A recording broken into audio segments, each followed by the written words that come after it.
right now, before we get started, say hey. Looks like we got about 12 people on the call, which is very cool. Wonderful. Hey, everybody. I'm Brian Berman. Nice to meet you all or see you all.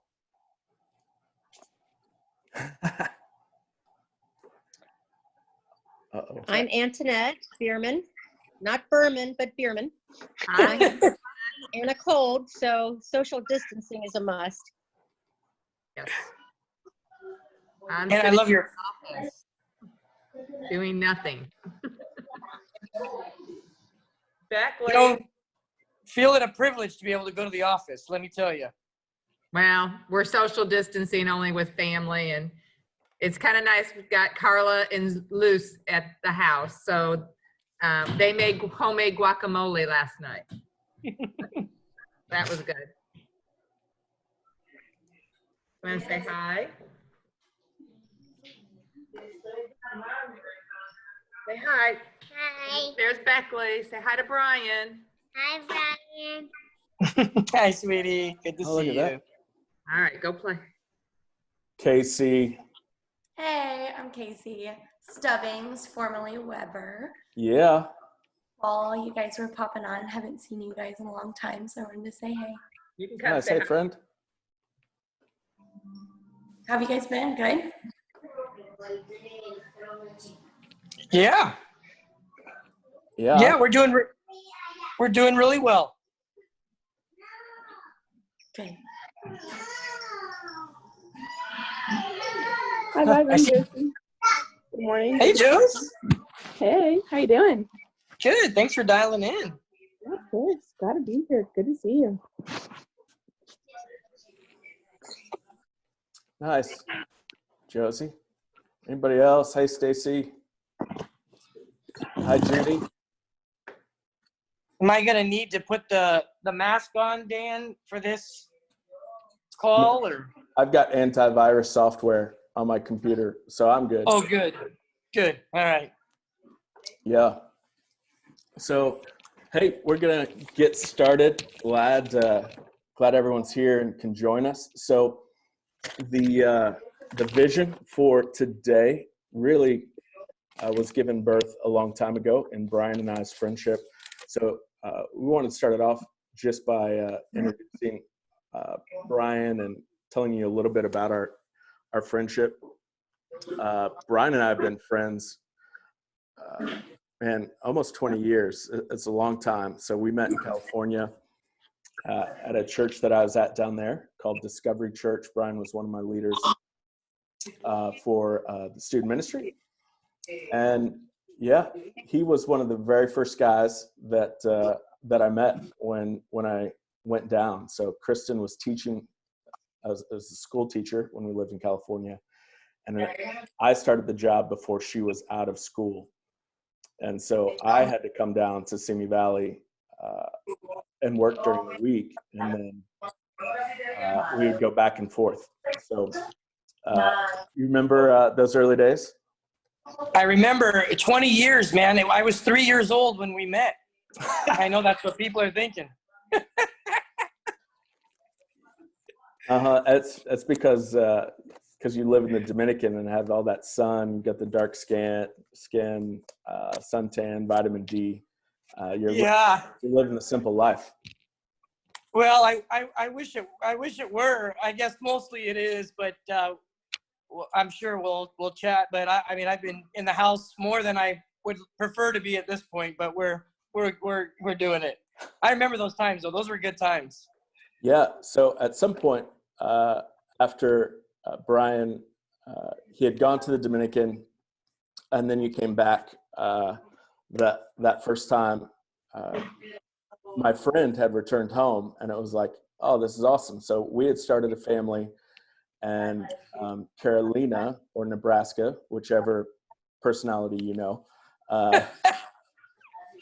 would watch our daughter, and she was like childcare for us. And so I would drop my daughter off, and then I would grab a cup of coffee and go up to Brian's office, and we would start a lot of days by having a conversation over a cup of coffee. And over the last couple of weeks, I've had lots of conversations with Brian, but also other mission partners around the world and in our city. And I thought, hey, while everyone is in the same boat with the Corona shutdown, this might be a chance to invite other people in to this conversation, to hear what's going on and be able to ask questions and interact. And some people have no idea anything at all about Project Mañana. Other people have known about it for a long time and want to catch up and see what's going on. And so today will be a chance to talk to Brian about Project Mañana. And as the week or weeks go on, we're going to try and do this with all of our mission partners. All right. So as you can see over to the right or at the bottom of your screen, there's a chat feature. You can click that button. It'll pull up box to the right. And if you want to ask a question, we'll answer those today. All right. That sounds good. Sweet. So, buddy, how in the world did you end up in the Dominican Republic? Well, for the good and for the bad, it's all your fault. So just so everyone knows that, it's on the record now. You know, the interesting thing is, you'll remember, I had no desire to be anywhere other than Southern California, maybe Florida because they've got beaches there. But I was a Southern California guy. I loved my snowboarding and loved the beach. And that was pretty much it. I loved the Hollywood scene and the hustle and bustle of Los Angeles, the aspirations of business, and just living the SoCal lifestyle. So that was where I was comfortable. And I remember very clearly, it really started in 2003, but it was 2007 after some time. And you had said, hey, we're doing a mission trip. We're going to take some students and some adults to the Dominican. Would you like to go on this trip? And I literally remember asking you, where's the Dominican? And as soon as you said it was in the Caribbean, I was in. Caribbean for Jesus was an easy sell for me. And I had done cruises in the Caribbean. I had loved the whole tropical vibe of the Caribbean, but I didn't realize there was a whole nother world that's not the tourist world and the cruise ship world. And after you brought me down here, it was absolutely incredible. That was April in 2007. And literally 4 days into that trip, I remember making the decision that I didn't want to live anywhere else and that I wanted to move to the Dominican right away. Yeah, I can remember coming home, and Brian was definitely living the dream in the community that we were at. And so I was the poor pastor trying to make ends meet in Southern California.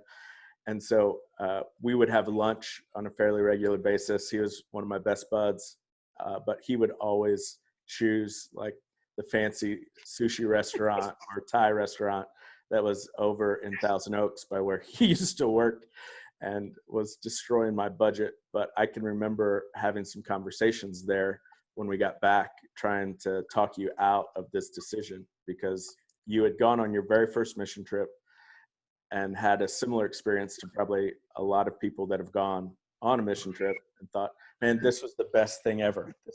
This would be so amazing to spend my life doing this. But you had really been in country about 5 days. One of those days was and all that kind of stuff. But I couldn't do it. And that was, I told you, man, if I can convince you not to go, then you probably shouldn't go. And you really never look back after that. There are some challenges along the way, for sure. But yeah, I think a lot of it was, I could certainly say it was a calling from God. I felt that God was directing me to the Dominican. I had a huge peace and an excitement. It was so far outside my comfort zone. But I'd also say, just being very transparent, it was maybe some superhero mentality or arrogance that, well, I could go down and I could help, these children and their families, and I could do amazing things using all my gifts and talents, which I do believe in. But the reality was, when I got here, it got very real very quick to realize I'm not, not in SoCal anymore. That there's a lot to figure out. So it's now been 13 years that I've been here, and it's incredible how that 13 years have gone by. But it's really, really cool. Yeah, buddy. So if people don't know that this year, 2020, besides the Corona year that will probably be known for, but this year's a big year for Project Mañana. What you want to let people know if they don't already know? Yeah, well, what's so cool is this September 30th, which is a very important date for us, will be our 10th anniversary for Project Mañana. What started out was just a mission of myself, and then in combination with my wife, as two missionaries trying to work on family restoration and working with the communities and the children, has now grown to 51 people on staff in 13 cities through our prison project, and in a couple cities, communities in our community development efforts. And so it's, incredible what the Lord has done with a ragtag group of people, including all the people who've come down on mission trips and have dedicated it. And literally my prayer, dude, every day is, dear God, please don't let me screw this up, because it's just so neat what the Lord is doing here. Yeah. So what are some highlights? So over the past 10 years, if you were to think of, what are a handful of highlights for you during the last 10 years? Could you share? I know I'm putting you on the spot, but could you share some of those? Yeah, the biggest one that comes to mind right away is the opening of the private school, Project Mañana's private school. And for those that have come down on trips or visited the school, they've heard the story. But it's I think a highlight for me, because it really helped me reflect on who I am as a husband, as a father, as a leader. And it's a highlight because I watched my wife, who I really credit, apart from God, making it happen. And to now have a school where we have 119 kids, a full elementary school in a beautiful facility, is just incredible, because I knew we needed a school. It was part of our plan strategically with Project Mañana, with our board. But when my wife came to me and said, hey, it's time, I literally failed as a leader. I failed as a husband. I failed as a brother in Christ. I just laughed at her. I used all of my business background and my finances, and knowing where we were at with Project Mañana, I said, we don't have the money, we don't have the resources, we don't have the staff, every reason why we weren't ready. And my wife, if anyone knows her, just wouldn't give up, relentless, that we're going to open this school. And so I remember throwing her to the wolves to our board of directors and saying, well, fine, you go and you tell the board of directors, your stupid idea to have this school going. And she, in her stubbornness, said, fine, I'll do that.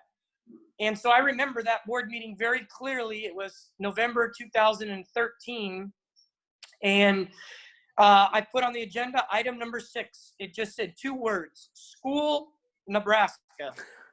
And when we got down to item 6, I remember the board saying, someone looking at it and saying, school, Nebraska, do you have something to say? And I just crossed my arms, leaned back in the chair and said, oh yeah, she's got something to say, thinking the show is on. And she started sharing about how Project Mañana needs to very quickly open a school. And very quickly into her presentation to the board, I remember the numbers guy, saying, hey, do you have any documentation? Do you have any reports? And I just chuckled and thinking internally, she doesn't even know how to turn on a computer, much less have any reports or finances to share with you guys. And I remember what she did was she reached in her pocket and pulled out a piece of lined paper she tore out of a spiral notebook. And in pencil was written her plan and the numbers and the finances and everything she could possibly put together on how we were going to open and build and staff and run a school in the Dominican Republic.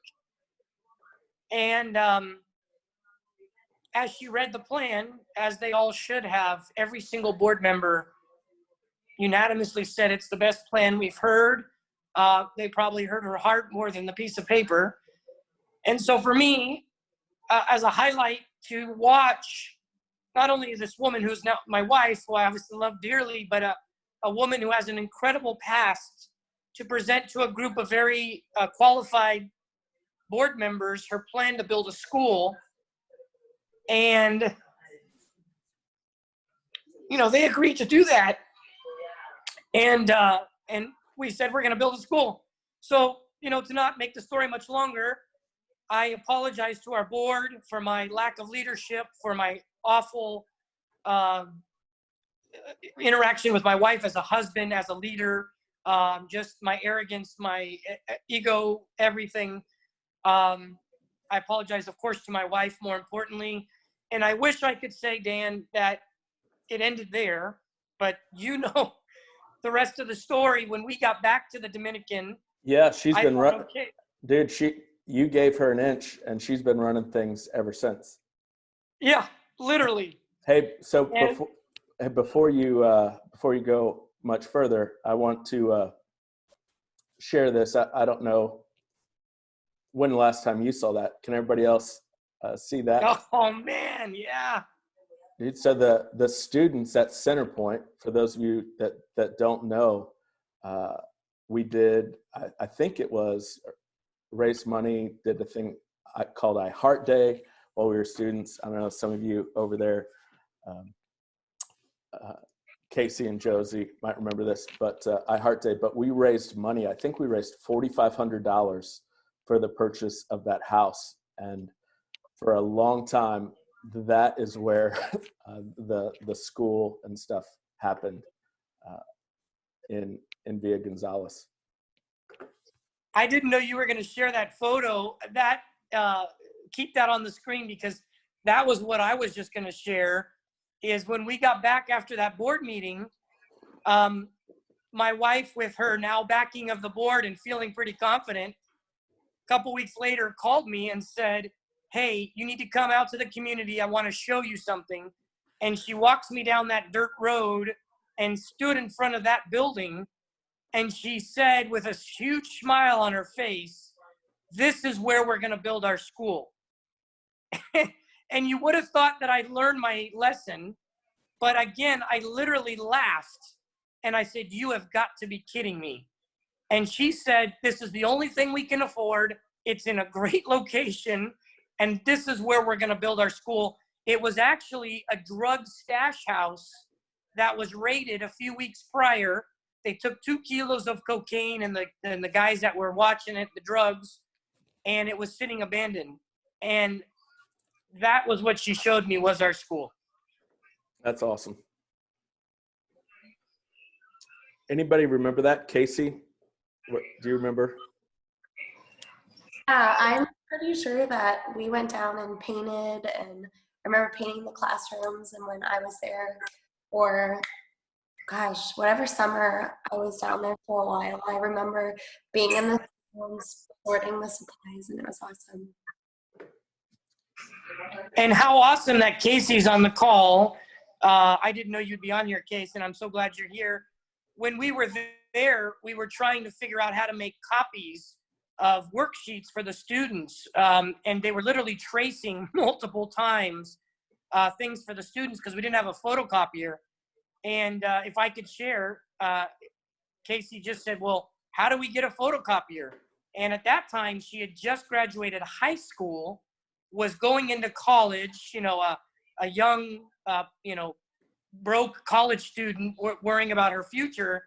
And she raised money for our very first copier. And there's a matter of fact, a YouTube video that we have on the Project Mañana YouTube that you could see that we talk about that copier, but you helped us get a copier, which we still use to this day.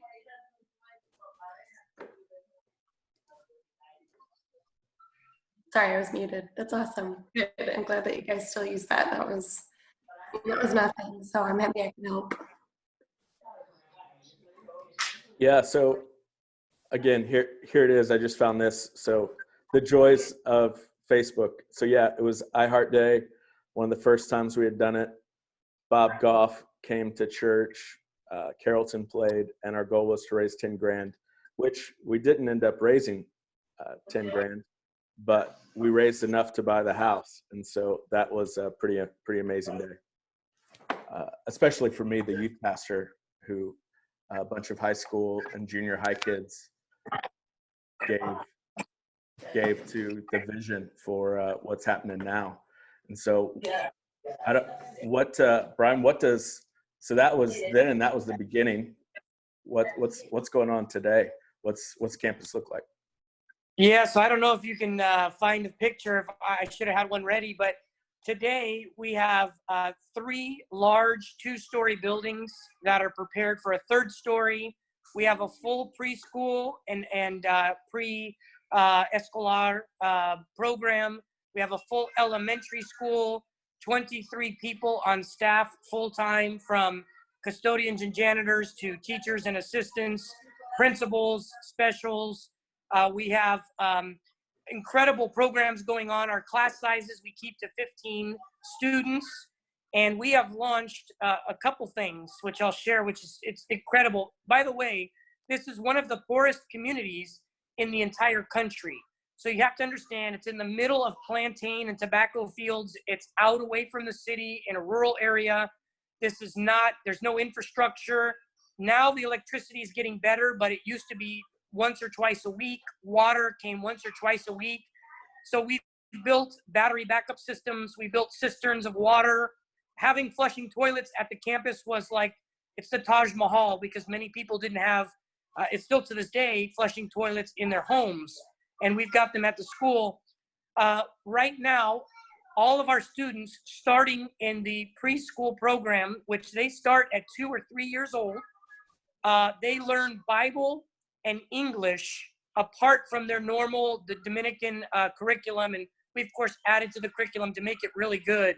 So they're learning English from the start. They're learning Bible from the start. We have a full-time chaplain that works with not only our children, but our teachers as well, which is just super cool. And now, for the first time ever, we've launched a baton twirling battalion. We have a choir, and we have a dance club that learn these things. And I mean, if I could just say it, just being transparent, I mean, these were the least of these. These were kids that didn't have proper nutrition, shoes, proper clothes. Some of the young girls would just wear a long shirt as a dress. Some of the boys just pants with no shirt. I mean, by all accounts, there was hopelessness. There was no future. There was no trajectory for these kids, period. And I don't say that to pat us on the back or anything. I say that because literally hundreds, thousands of people that have come down on mission trips, people that have painted, donated photocopiers, have come down to teach workshops, train teachers, create things. We have this campus that's now an oasis and growing. The campus physically, the structures are growing. The number of students, as we get more space, is growing. The classes and the things we're teaching are growing. We have the only computer lab in the entire city of Villa Gonzalez, and it's at our school. That's not just for the students, but for the community. 20 computer stations where they can learn how to use the computer and a map. I mean, this is mind-blowing for this guy who didn't even think we could do it to some extent, and now it's there. Yeah, buddy, that is very cool to see what God has done in a short amount of time through your and your faithfulness and your wife's faithfulness and all that kind of stuff. So let's talk a little bit about, my guess is most of us are sitting around at 10:30 on a Thursday because of the coronavirus has created the opportunity for us to live life a little differently right now. So I'm learning how to work at home. My family's learning, my daughters are learning how to do school at home. My wife is learning how to teach dance, which I got to be honest, to give her some props. You can have meetings, right? Hey, we can make some decisions, that kind of stuff. But I'm like, how in the world do you guys teach dance? But it's been an amazing week, at least from Dad's perspective. I see a little head nod out there from Amanda. My daughters have been so excited to get back to doing that. So Zoom and technology has made it amazing. And how's the corona, as I've started to call it, the corona?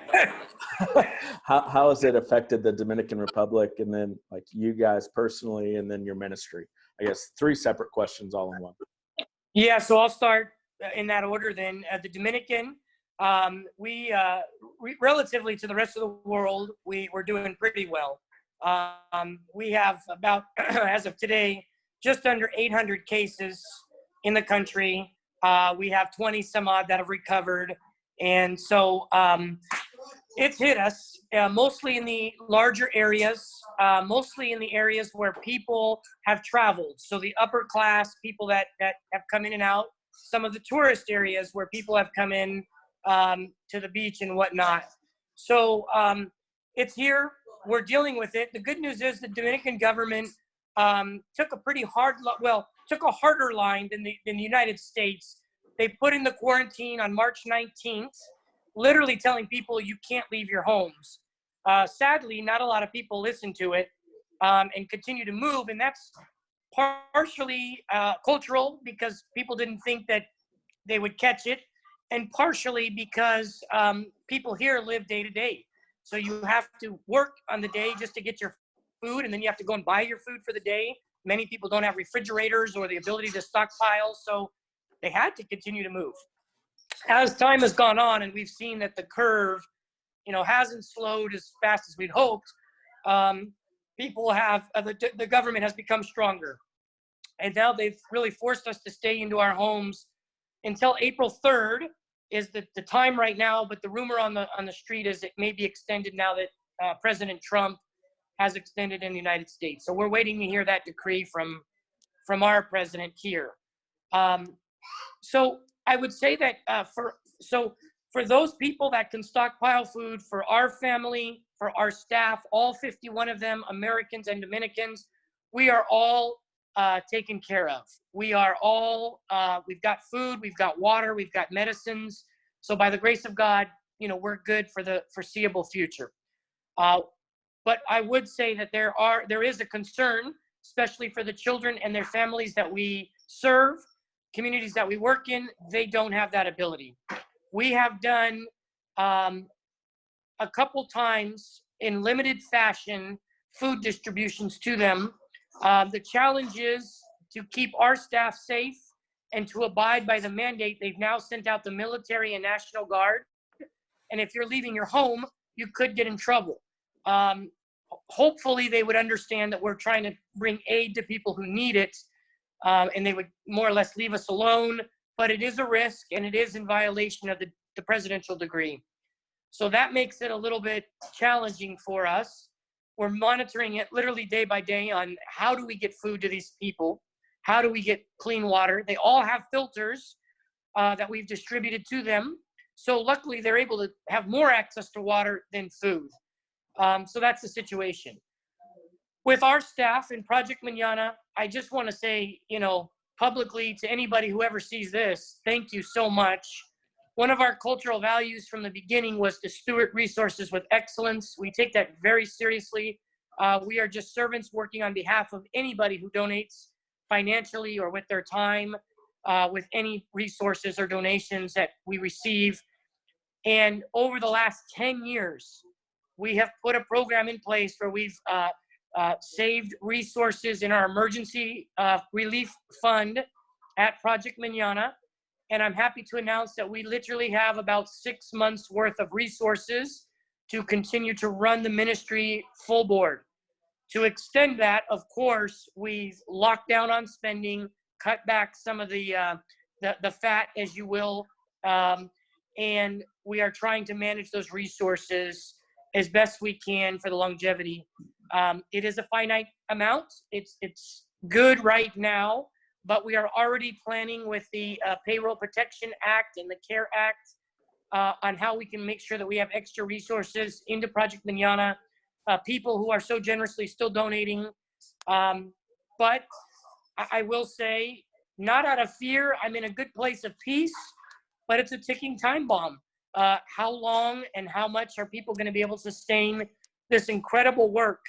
And so my question, Dan, has become, if the Lord allowed us to spend 10 years working tirelessly and so many people building to what we've got today in his name, for his glory and his honor. And if this coronavirus in a matter of months can unravel it, it's obviously the Lord's will. And he's in full control. And we're submitting to that as much as humanly possible to say, God, what are you trying to teach us? What do we need to do? We're continuing to move forward, but in the limited fashion. Like you said, I'm sitting in my home. I've been here literally without leaving our little 1,000 square foot apartment with 2 kids and homeschool and whatever else going on. Now going on almost 3.5 weeks. I have not left this apartment. So we're doing the best we can. Wow. What about other missionaries on the team? I know some have come back to the States to ride out the virus, the corona. The corona. Yeah. So all of our missionaries are doing very well. We have one family that 3 days ago made the decision to return back to the United States to stay with their in-laws for an extended period of time until the coronavirus is working. They are able to work from home, both of them, through the online and the internet and everything. So they're still fully connected. They're just doing it from the States. And we support their decision for their mental health. They have a small apartment about the same size as ours. And just being able to move and have some fresh air to breathe. I think it was a good decision for their family. So their tagline that they've been using, and I'll use it, I love it, is we've come back to the States in the short term so that we can be in the Dominican in the long term. And I support and appreciate that. The rest of the missionaries are all here. They are locked down, and we are literally waiting for the green light when it's safe to get out of our home. We'll take precautionary measures. Just yesterday, we put a Facebook post for, face masks and gloves. I know the whole world is asking for those. We put an ask out, can people stockpile us with those? So that day one, we are first responders. To the moment we can leave our homes and the moment it's safe, we get out to serve the communities. Very cool. Dominican staff, all the Dominican staff doing good? They're doing great. Matter of fact, our Dominican staff, we're using WhatsApp, which has video chatting capabilities and app. We're using FaceTime, we're using Zoom, we're using Skype.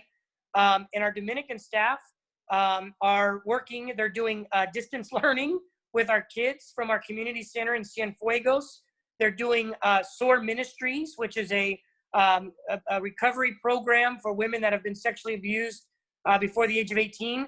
We're hosting our courses over virtually right now.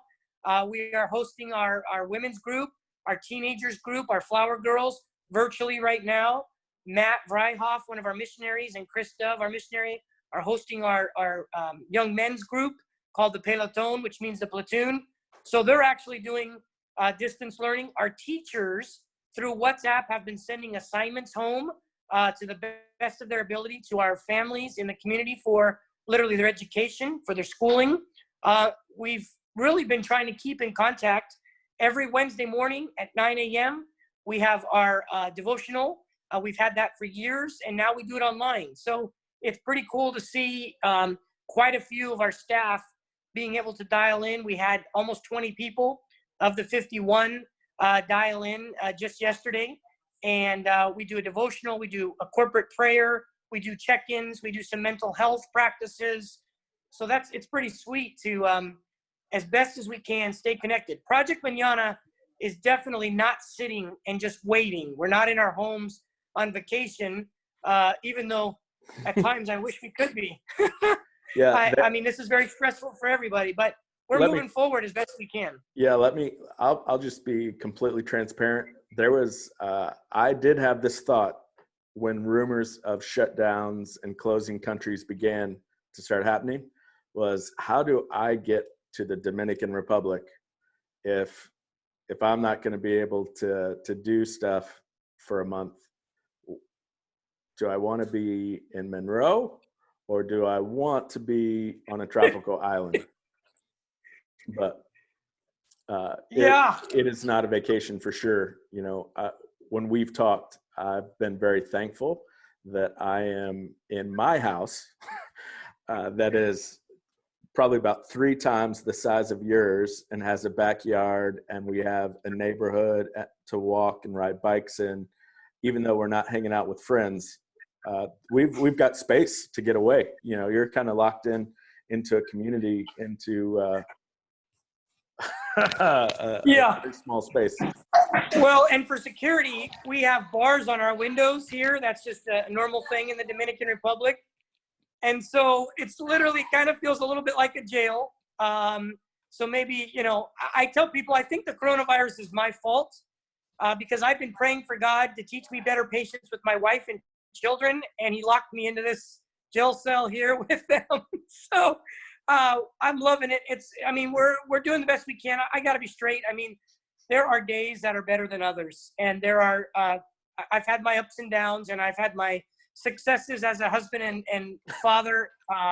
And I've had a lot of my failures. But we're in, you know, we're safe. We try and move around the house and sit on the patios. We call our staff. We actually have a kind of a routine where we're calling staff and calling other people and doing video chats.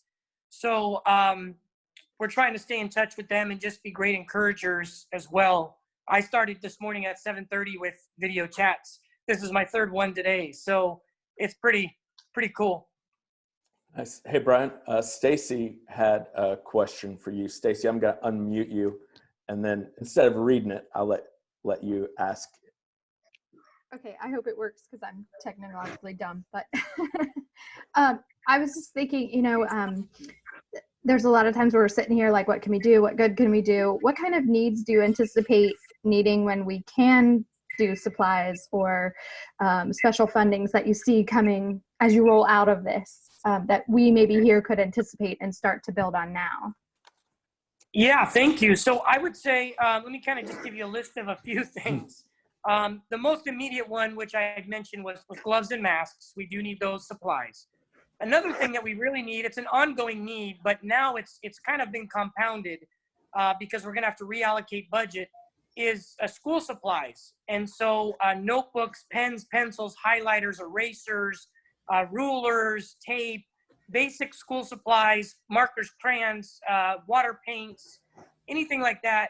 We're going to need a lot of that. And because we're going to need to deploy resources that would have otherwise been used to buy those supplies to other things. So those are some tangible physical things that people can be collecting and preparing for us. I would also say that one thing that we could really use, and this is a great thing maybe to do with your kids at home, is maybe an art project or making cards and letters of encouragement, notebooks, little prayers, let your kids draw something to the kids. I think, you know, we deal with kids with trauma. And these vulnerable children have gone through a lot already. This is definitely another knock on their life trajectory.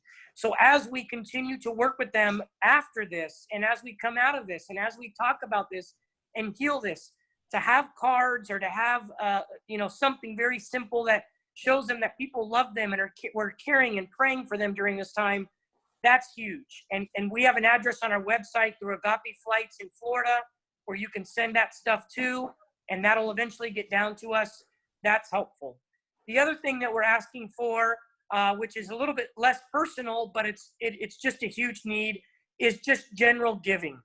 The people, by giving to us generally, we're able to do things specifically. Like I said, we've been very good stewards for 10 years. We're continuing to work through that, but we're having all kinds of anticipated needs that are coming up that we didn't anticipate. And so any of those extra resources, $5, $1 that we can pool together to be able to meet needs immediately, that's, very helpful for us. That's great. Hey, Josie. Yeah. You got a question? Yeah, I can ask my question. My question was, how can we be praying for you, your family, the staff, Project Mañana, and the DR in general? Like, what are some major prayers that you are in need of right now? Thank you. I think, like most of us, I think praying for peace in the times of uncertainty is huge. I think just trusting in God, living in the moment, allowing us to just know that it's okay. We take one day at a time and we go forward. That would be a huge prayer. More specifically, for the staff, we have American expats that are missionaries that are living in a foreign country. They don't have the infrastructure, the family, the friends, the normalities of what they're used to. So just to pray for their comfort and to pray for their understanding in a foreign land. That's huge for the staff. And then for our Dominicans and for the people that we serve, literally to pray for provision. Pray that food is delivered. Pray that people's stomachs and their health is kept in a way that keeps them healthy and sustained and alive. More specifically would be appreciated for them. And then also pray for all of the hundreds of people who are scheduled to come on mission trips this year to Project Mañana to the Dominican Republic. Right now, all of our April, May, and our first week of June trips have been rescheduled, canceled for now and rescheduled to later in the year. But many people who are looking forward to going out and serving and having a life-changing experience, raising funds. There's a lot of unknowns and uncertainty and frustration now that has been put on stop. And it's also a big hit for Project Mañana to have those volunteers that we rely on to come down and help serve and work projects and other things. We're not getting them. And so we just need to be okay with that and work through the lack of those resources of people coming down and just work with what we have. I'll definitely be praying for that. Yeah, thanks. Thanks, Josie. Anybody else have a question? I think we got time for one more.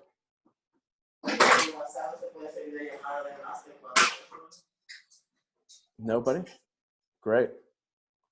Well, thank you guys for being here. As I look around, I think just about everybody has some contact or connection with Project Mañana. So, you can go to projectmañana.com. Is that the website or .org?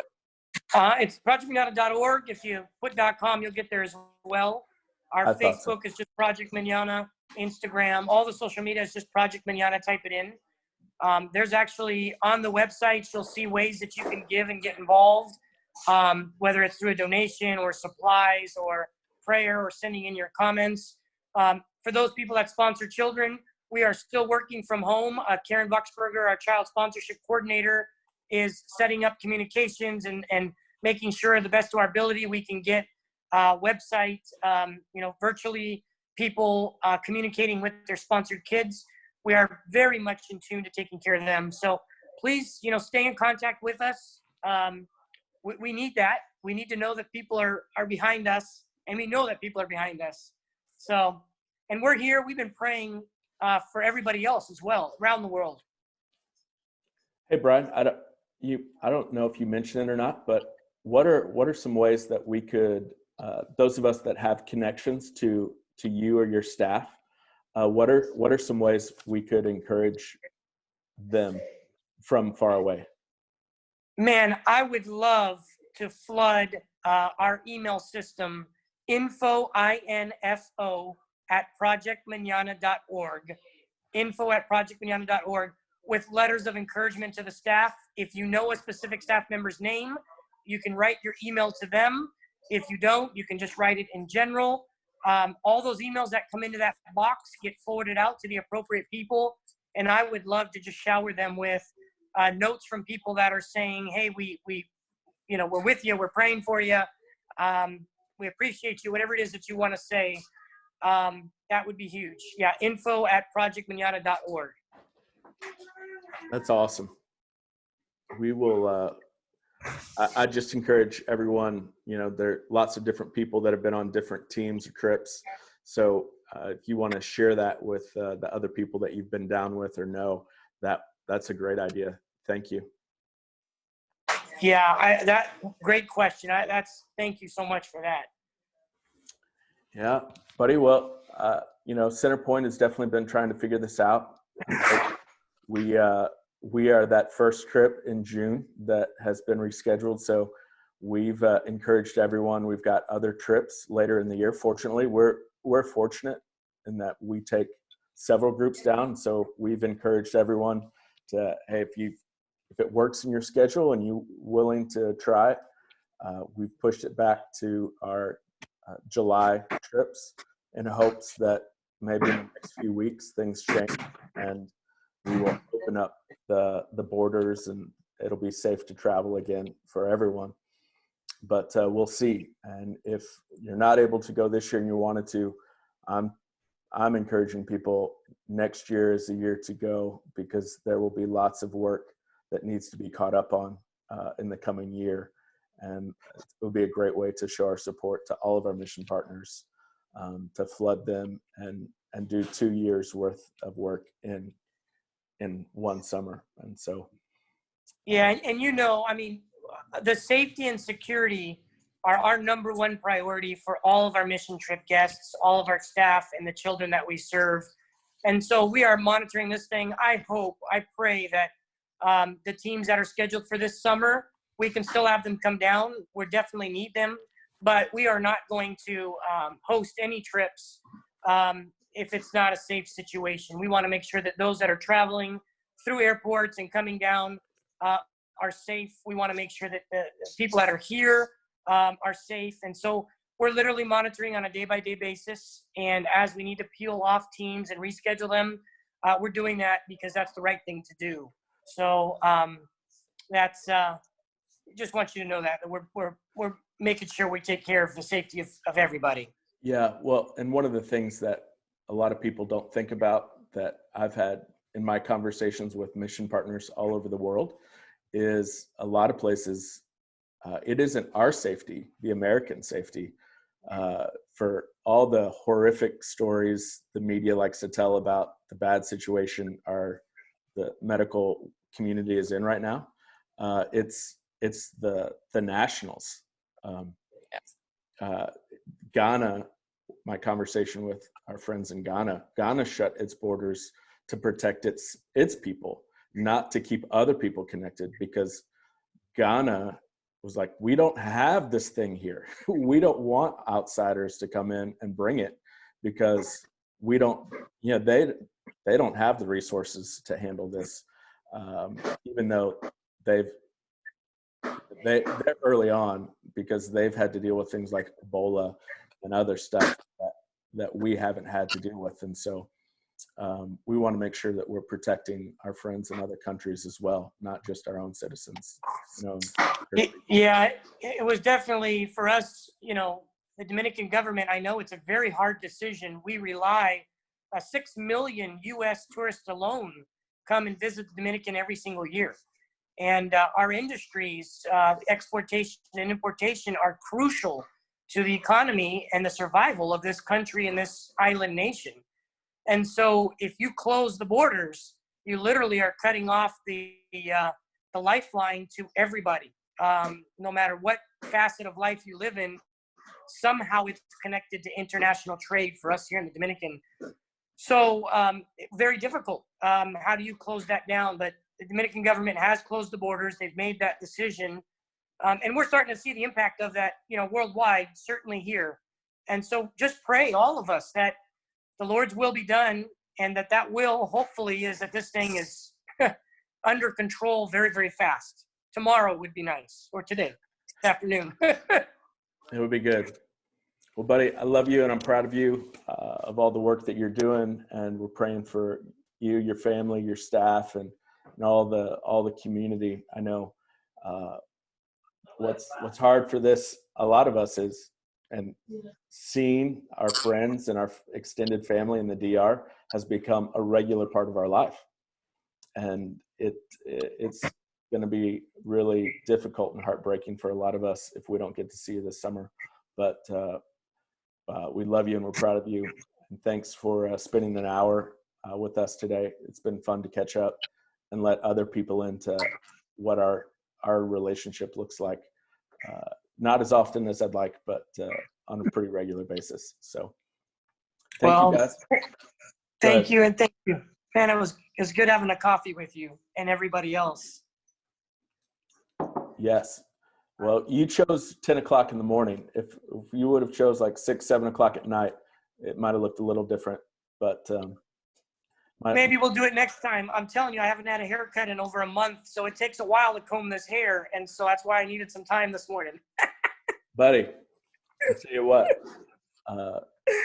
hair people need to start open up appointments right now. So, anyways, thank you all for being part of this today.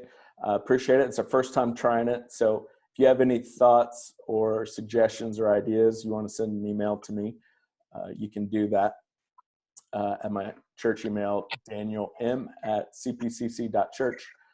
And be looking forward to more of these things. We're going to try and do it on a regular basis with different ministry partners. So right now we're booking or scheduling some time with Hope's Closet. We're trying with Pathway to Hope, Thrive Pointe, Ghana. So we've got several different things in the works, and it'll be a similar conversation, just catching up what's going on and how has the corona affected what you do and the people you work with, and how can we get involved and help. So thank you for your time and sharing this, asking questions, participating, and let other people know, hey, you should check this out. Find out what's going on at Centerpoint and in the world around us. Thank you, guys. That's awesome. Well, thanks, brother. Thank you, everybody.